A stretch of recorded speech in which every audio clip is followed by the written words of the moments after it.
Denver last saw snow earlier this week. However, if you walk around certain sidewalks, you know that 5 days of sunshine hasn't cleared all of the walkways. Yeah, Denver 7's Patrick Perez going deeper tonight on how the city's trying to make sure people act responsibly and clear their sidewalks.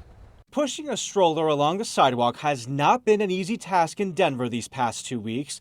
Just ask Maria McDermott. Definitely really hard to walk, even in snow boots. It's like really icy. I've slipped a couple times, and with a stroller, it's even more challenging. That heavy, wet snowstorm we had right before New Year's, followed by days of freezing temps and gray skies, meant we couldn't just rely on the sun's mighty rays. Our neighbors are really good. We all have kids on the same block, so I feel like our little patch of the block is great, but just some of these areas are a little bit scary. It's the property owner's responsibility to clear snow and ice off the sidewalk closest to them. And for the most part, the city says they followed through. Once they get the notice, they take care of it within the day.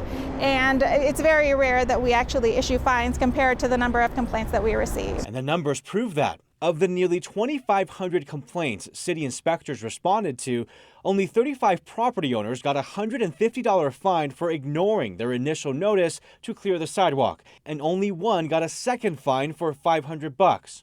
But the remaining 2,400 or so cleared their sidewalks after getting a notice or before an inspector arrived. Most residents do understand what their responsibilities are and take care of it as soon as they are able to. And in a situation where you don't know who the property owner is, like here at Mississippi and Broadway, where this sidewalk has practically been untouched for weeks, your best bet is to contact the city, and its inspectors will do the work and try to find out who that owner is. Luckily, the sun's coming out. Despite how inconvenient it may be, Maria is just one reminder why clearing our sidewalks in a timely manner is so important.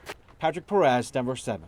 And in Denver, you have 24 hours after the snow stops to shovel your walks around your home. And if you have a problem spot in the neighborhood, well, you can file an ice complaint by calling 311 or fill out a form through the City of Denver's website. Just search Pocket Gov.